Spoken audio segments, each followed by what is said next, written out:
The broadcast is now starting. All attendees are in listen-only mode. Good morning, good afternoon, everybody. We're just going to give it another minute or two before we get started, so just hold tight for another minute or so.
Okay, so let's go ahead and get started. Good morning, good afternoon, everybody, and thank you for joining us. Before we jump into the presentation, a question that's always asked, you will receive a copy of the presentation slides, and this webinar will be recorded and available on telemetry.com after today. Please note in your attendee panel, there is a box to ask any questions as they come to you, and we'll answer as many as we can at the end of today's presentation. My name's Carrie Fuquay, and I'm the Director of Marketing here at Telemetry. And I'd like to introduce our lead speaker today, Pete Sanitas. Pete has over 15 years of sales and sales leadership success in the media and technology industries. Having spent the last decade in the recruitment marketing arena, Pete leads the Telemetry Enterprise Sales team in crafting solutions for new customers. He's passionate about bringing modern marketing best practices and efficiencies to the corporate recruiting world. It was under Pete's leadership that our telemetry research team completed this Fortune 500 audit. Our telemetry research team audited all of the Fortune 500 career sites to better understand why typical application conversion rates were so low. And so today we're excited to share the results with you. Today's presentation will cover the insights that we gained from the Fortune 500 candidate experience conversion. We'll go over some best practices, and we'll look at what the impact is to your recruiting results. If you're a multitasker like many of us are today, please also join the live discussion on Twitter with the hashtag TelemetryCXResults. So with that, Pete, I'd love to hand it over to you. Thanks, Carrie, and excited to be here, excited to talk about this topic today. Some really exciting and impressive findings that we've seen in our Fortune 500 conversion audit. Happy to share those and thankful for everyone taking the time here with us today. As we get started into in today's presentation, wanted to get everyone thinking about candidate conversion with a quick poll question here. What is your current application conversion rate? So by definition, this is the percentage of candidates that click apply and then fully complete an application in your ATS or system of record. We've opened the poll and give everyone a few moments here to get in the entries.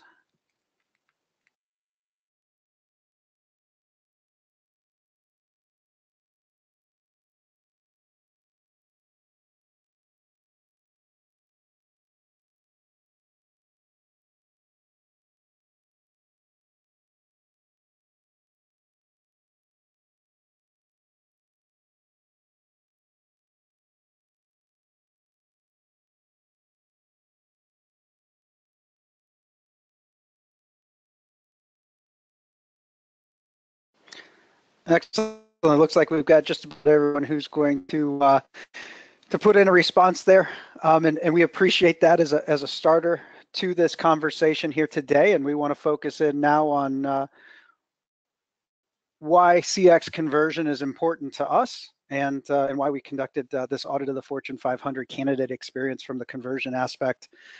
in the first place. So there's over $200 billion that's spent annually on recruitment worldwide. That is spent primarily, and a lot of the focus of energy and activities is on which inbound recruitment marketing tactics and strategies are going to work at driving qualified candidates, job ads, social content, and items of that like, and the outbound recruitment marketing activities, campaigns, relationship management, direct sourcing. And about 99% of all of that activity is intended in a digital world, in a digital age, to drive those interested candidates back to your career site, or what we call the engagement component here at Telemetry. That's your employer branding, your messaging, the personalized content and candidate journey, the search engine optimization that is so critical in today's world, and particularly in the enterprise environment, of being able to speak effectively to the candidates that have come to your career site and are your potential employees. But the outcome and the desired outcome of all of that career site traffic, all of that engagement, all of those efforts, both of the inbound, the outbound, and the career site itself, is intended to get candidates to apply. And what we find in conversation after conversation, analysis after analysis with prospective clients, is that this aspect, the conversion from a visitor on the career site to an applicant in your applicant tracking system or in your system of record, is failing at an alarming rate. Even more so, we find a lot of individuals who simply don't know what that conversion component or that number actually is. And it looks like from our poll results here that we're seeing similar here on this call today. We typically find in enterprise organizations that the conversion ratio of apply starts to apply completes is 70 to 90% failure rate. It's pretty significant. Put it another way, of that $200 billion spent in recruitment, only about $60 billion of applicant throughput is realized. 70% of all the dollars invested in recruitment marketing efforts, all of those conversations about which boards or which data sources or which direct sourcing activities are going to get us in front of the right candidates, goes to waste, because once they get to the job description and click apply, 70+% of them are failing to convert. So we took a step back in the month of September here and did a thorough audit of application conversion process, as well as alternative calls to action or alternative conversions across the 2017 Fortune 500 company roster. We wanted to evaluate why this very low conversion number is somewhat accepted within the world of enterprise recruiting, but what's really driving it? What is the cause? And we identified 7 key aspects to evaluate in that process. We wanted to reset for a second and say, well, what is important about conversion? And it all starts with, every one of us is a modern internet consumer. We use the internet in practically every aspect of our daily lives. And we have a set of expectations out of using the internet and heading into 2018 of some very basic elements. When we're signing into a new service or looking to use some or evaluate some content or make a purchase, we expect the login or registration to be optional. You know, I'm in my shopping cart. Am I a new customer? Create an account or continue as a guest or sign in if I already have an account, but optional. When it comes to events and activities, we expect to be able to pre-register. When it comes to actually making that purchase, we want to be able to do it in a few clicks as possible. And we not only expect to be able to opt into content, but we often desire to opt into future remarketing activities. This is our expectations universally as a digitally connected world. And yet when it comes to candidate conversion, many of these elements are missing. So from our conversion audit, we identified 7 elements. The first being, is there a registration requirement in your application process? Is there a mobile accessibility element, i.e., will the application process even be able to occur on a mobile device? Is there the ability to utilize a social profile, a LinkedIn profile, an Indeed profile, a social profile of other means in order to help complement that application process? Can I upload my resume from a cloud-based storage because my mobile device of choice doesn't have local storage? Am I able to pre-register, or are our traffic and audience able to pre-register for hiring events or campus activities? What does the passive capture look like in terms of opting into talent networks or job alerts? So jumping into our first set of findings against the first data element here of registration requirement, not surprisingly, but certainly unfortunately, 90% of the Fortune 500 career sites today require candidates to create a registration or log in with an existing registration or account information as their first step or barrier to entry of actually applying. What does this actually mean? When a candidate clicks apply now on a job description, they are met with some variation of this lovely registration form. Typically, this registration requires a password of some sort of jump X or routine of 7 characters, uppercase, special character, number, symbol, you name it. And I believe every one of us on this call needs another username and password, like we need a hole in the head. What is the actual impact of requiring this as a first step? Well, telemetry's actually been able to analyze hundreds of millions of application processes over the last decade. And we've concluded that about 50% of all candidates who click apply and who are met by this registration requirement drop off at that point, essentially eliminating half of the people and candidates and traffic who've come from your inbound efforts, your costly job advertisements, your direct sourcing activities, and everything up to that point, failing to drop off right there at step number 1. The next area we looked at was mobile accessibility. The Fortune 500 and enterprise organizations in general have made great strides since 2010 in at least making the mobile process accessible. Now, that's not necessarily to be confused with mobile optimization, because not only did we find that 91% of the Fortune 500 organizations offer a mobile accessible apply process, but the Tabletboard annual 2017 candidate experience survey found the exact same number, that 91% of employers offer mobile apply. But contradicting that number is that 85,000 candidates who responded to the survey, only 14% said that they had actually completed an apply via mobile device. Is the conclusion from that to be that candidates simply don't want to apply with a mobile device?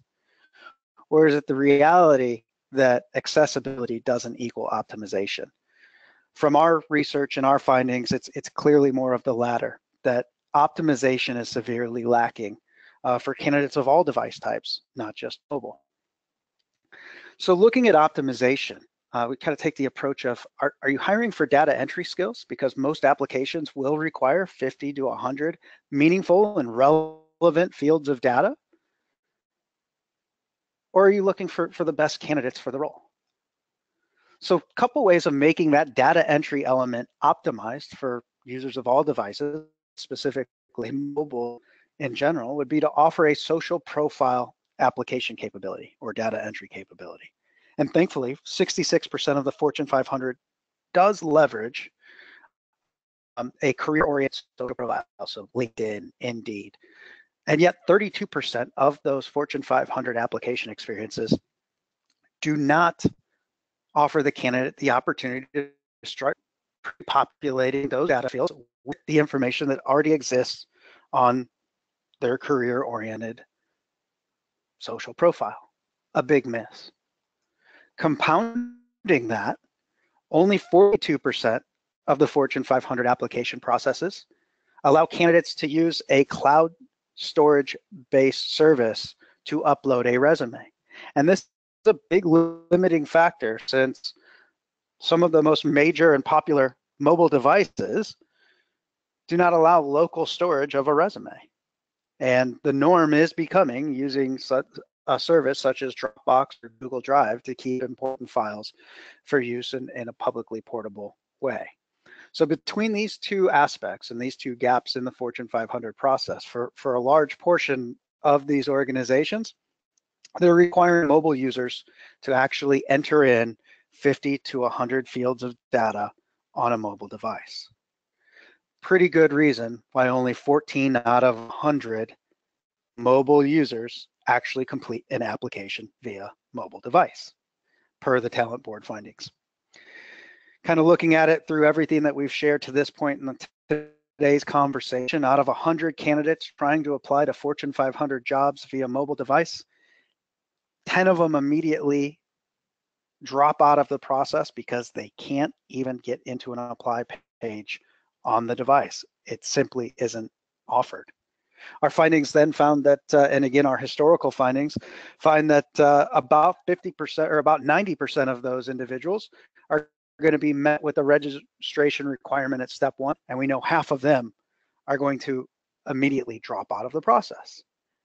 Of the 50 or so that remain, many of them are going to be met with a process that requires them to enter in all of that data manually on a mobile device, which again brings you down to about 30 out of 100 are actually receiving a mobile optimized experience without a registration requirement that at least makes the data entry portion of the application feasible on a mobile device. And 14 out of 30 are actually completing the apply. 50% conversion would actually beat the average on this call today. So regardless of device type. So it's very clear to see that at least within the Fortune 500 and certainly amongst the other large enterprise organizations, that the disconnect between mobile accessibility and mobile optimization in terms of consideration for that candidate as someone who uses the internet every day on their mobile device is a big miss and yet a big opportunity.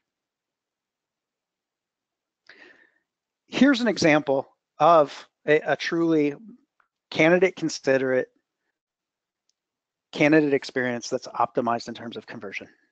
The candidate reads, identifies the job that's the right fit, clicks apply for the job, is not by a user name and password or login requirement, but is instead met by an opportunity to upload a resume, build a resume, i.e. do manual data entry, or utilize a LinkedIn profile or an Indeed profile or a Dropbox or Google Drive cloud-based storage service to start that data entry process of the application.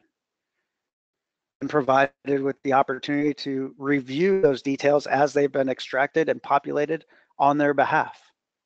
And yet, because this is an enterprise Fortune 500 optimized experience, there's still going to be the need for self-identification or other compliant requirement questions that can still be part of this process in a mobile optimized fashion. And finally, most organizations, and certainly the majority of the Fortune 500, are utilizing job-specific or job category-specific screening questions as part of the initial evaluation to arm their recruiters with the best information to start the screening process. Those are accomplished as well in a simple, in this case, 5-step process.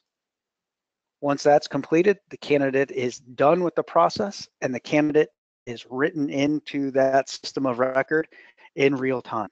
That is an example of a Fortune 500 organization apply process that is optimized to these standards. Shifting gears, not everybody who views a job description wants to apply to that specific position or even to any of the positions that you currently have available. In the marketing world, an option for expression of interest, even if it's not for the offer at hand, is considered an alternative call to action, often called the passive candidate in the world of recruitment. And so we analyzed the Fortune 500 in terms of some key passive opportunities. The first we looked at was campus and event registration. So over 70% of the Fortune 500 organizations that we reviewed have web content dedicated to campus recruitment programs or other hiring events. And yet 91% don't offer that audience visiting that web content the opportunity to actually pre-register for those events or register for those events or identify really in any way that they are interested in those events that they're reading content about on your site or the programs that they're reading on the site. Why is that important? Well, the average enterprise recruiting budget for campus in 2016 was over $560,000. When it comes to supply and demand of key graduate talent, something like computer science, there's 10 times more employer demand for new computer science degree talent than there is supply. It's highly competitive. And finally, campus recruiters, the individuals actually out there engaging with these candidates,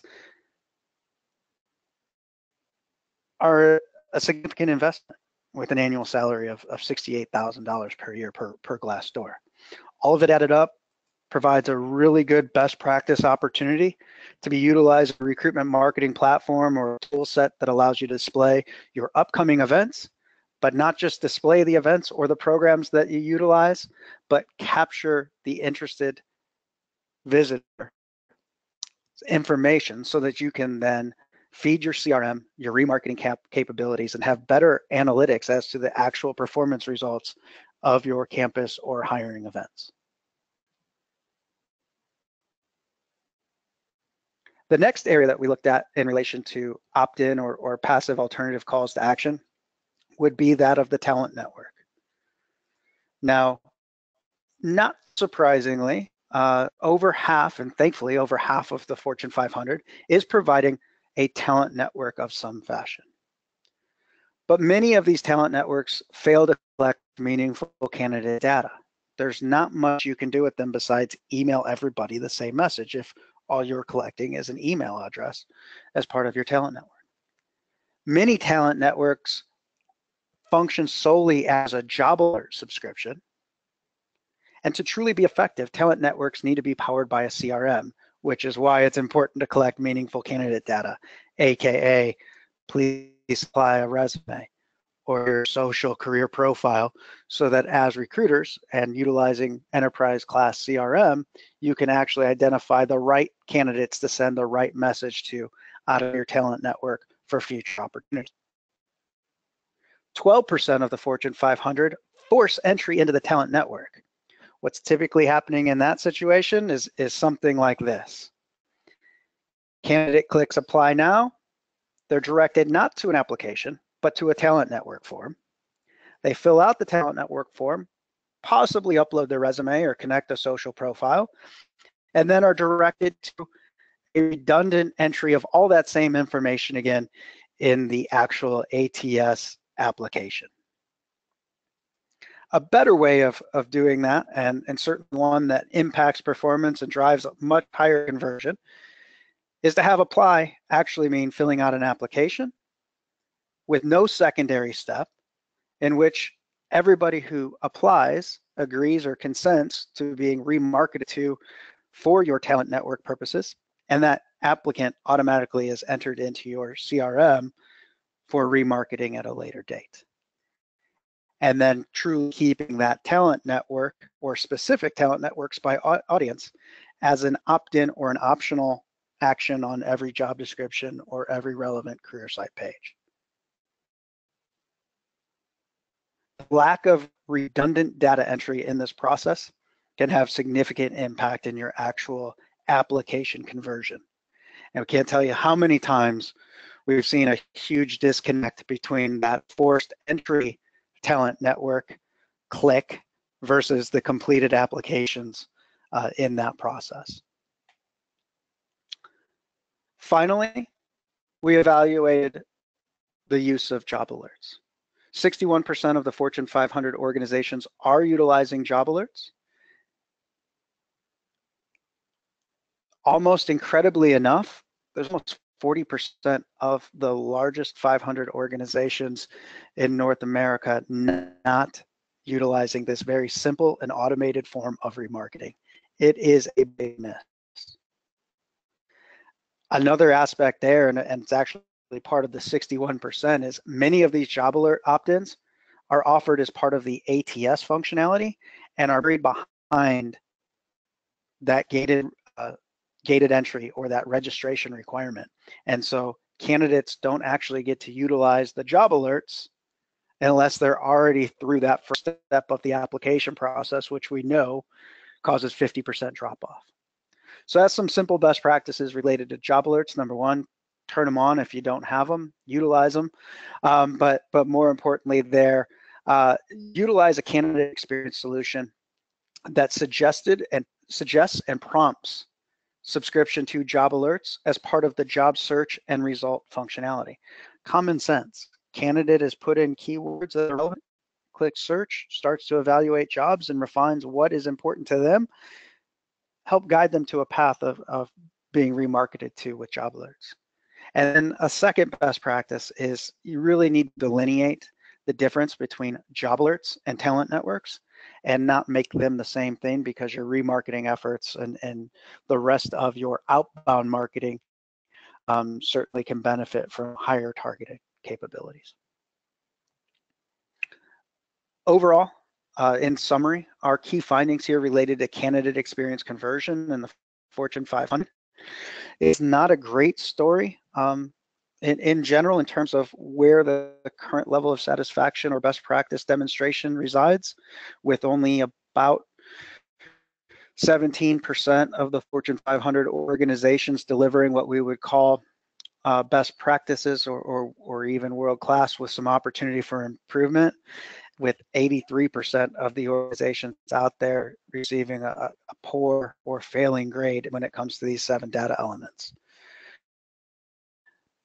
It's a great opportunity for improvement. These are very simple fixes that can have an immediate impact on recruitment marketing results. Again, everything that you do related to inbound marketing and deciding which boards and which investments should be made to attract candidates, and everything you do related to actively going out there and sourcing talent and inviting them to come and be interested in your organization, and all of the messaging that goes into speaking to those audiences and displaying your organization as an employer of choice can be significantly impacted and amplified by improving candidate conversion based upon our findings. And with our customers here at Telemetry, we've seen the documented proof that qualified application volume can increase 200, 300, 400% versus historical performance by addressing these key aspects of candidate conversion. So in wrapping things up here before we get to questions and answers, we've got one more poll question for you. Whether you're part of the Fortune 500 or not, we're happy to provide the personalized audit results of your individual organization. If you elect to have us do so, you can just click yes now, and we will go ahead and get that information put together and share it with you.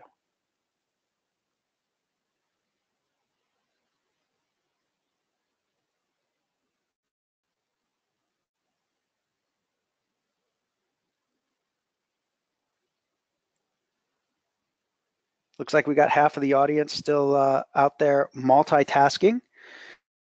So we'll keep that open here for a couple more minutes as we get into any questions that might come from the audience. Great. Well, thank you, Pete. You shared some great insightful results from the team research, and I'm sure our audience is leaving here today with some best practices and more of an understanding of their impact to their recruiting results. Just a reminder, if anyone does have any questions, please enter them into the question box. And we'll go ahead and get started with some of the questions that we do have, Pete, for you. First one that came in, and what is the performance impact that we've seen from improving the candidate experience conversion process or an optimized application process? Yeah, so we can speak towards the results we've seen out of our customers that utilize the telemetry platform for delivering these results. We typically will see and have seen no less than 65% conversion rates, all the way north of 90% conversion rates. And again, we typically will see at a minimum a 200% increase in any organization that currently is using a registration required first step, but it's not uncommon for us to see 3 or even 400% increases in qualified applicant volume. Oh, that's great.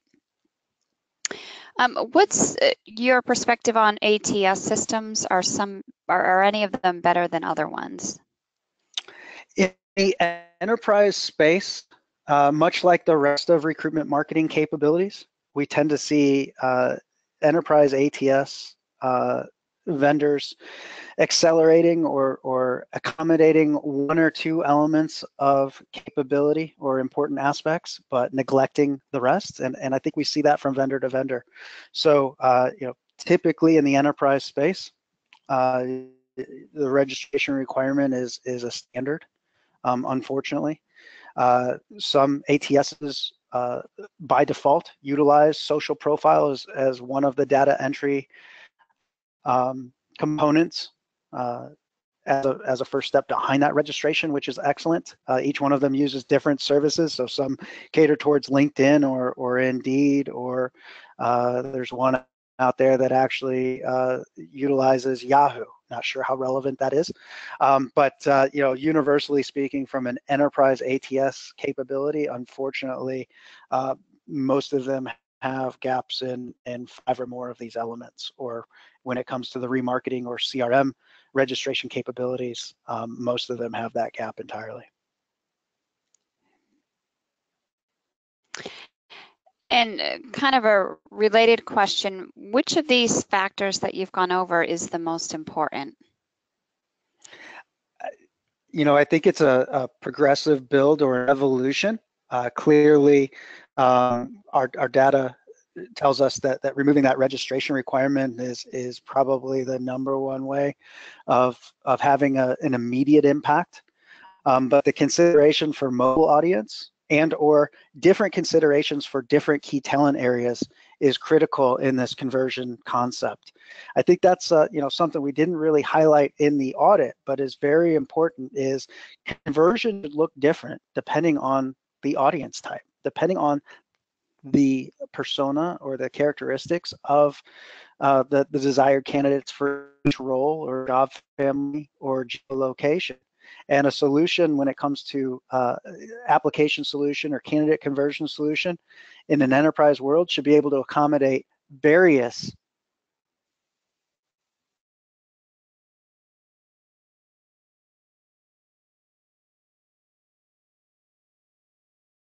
and even to the effect within the hourly world of internet access, to where many of the hourly workers in industries such as QSR, it's something like 75% of all internet access is only coming via device. So considerations need to start with the audience and then be adaptable or configurable in your solution set to accommodate individual audiences and then all your audiences holistically. Great. And one follow-up question to the conversion rates that was asked earlier, and this is related to what you were just sharing, but how do the conversion rates differ based on the level of position, entry level versus senior level or management level, as well as industry, which I think you covered industry, but how would you say, or what's your experience with how the conversion rates differ based on the level of the position? Yeah, so that's going to be anecdotal, but again, kind of that same conversation I was just having there, where different audience types, based upon their specifics, based upon supply and demand of that talent type, or demand by enterprise organizations for that talent sector, are going to then require different accommodations in the amount of information that you're requesting, the mobile accessibility, again, the data that is required to be entered in order to see higher conversion rates. So it really starts with that audience to then see how conversion rates differ based upon what's being presented to them in terms of ease of process or white glove treatment. Great, and I think that wraps up the questions that we had today. Pete, thanks so much for the great insights and the best practices, and I think good takeaway information for all of our audience today. Absolutely. I appreciate everyone's time here today, and happy to give everyone 25 minutes back in their day. Great. Thanks, Pete. Have a great day, everybody.